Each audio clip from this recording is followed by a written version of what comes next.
شباب اليوم نقرأ تعليقات المتابعين. أدري بروحي مشهور. هذا واحد اسمه ابن مريم كاتب انت شيعي لو سني. هذا اول واحد لا تعليق. نروح للثاني. هذا اسمه قرد العراق كاتب اكيد انت مو حقيقي. لا حبيبي اني حقيقي بس انت تغار مني. اليوم تشوفون اشكال والوان. هذا كاتب اتحداك تقول حنين حبيبة رسول. تدلل يا زوج. صحيح كل التعليقات ايجابية بس عريس راح يقرأ التعليقات الغريبة. ما شاء الله التعليقات ما تخلص.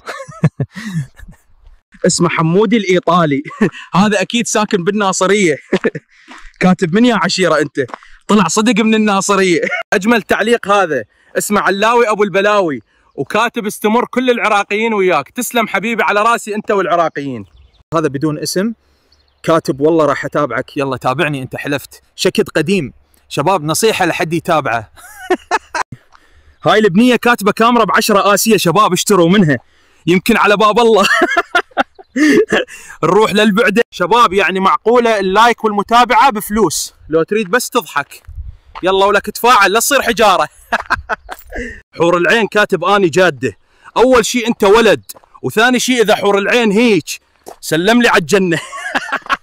هنا واحد اسمه ميرو بالانجليزي يكول من تجيب عبد الله كلاسك على جد فلوسك. والله حبيبي ابو عبود فخر وقدوه للعراقيين. صدق عود وين المصممين؟ معقوله عريس ما عنده مصممين؟ مع الاسف صمم بيدك ما حد يفيدك. يلا انطي راتب مليون. اني من السعوديه. انت اكثر واحد ضحكني. تحيه حب واحترام لاخواننا بالسعوديه وان شاء الله تدوم هاي الضحكه. ملاك القيسي كاتبه احبك يا عريس. ملاك اسمعي كلامي عدل. عريس يختلف عن البقية تعالي خاص. آخر تعليق اليوم كاتب شعجب ما عندك متابعين انت متوهم عريس العراقي رقم 1.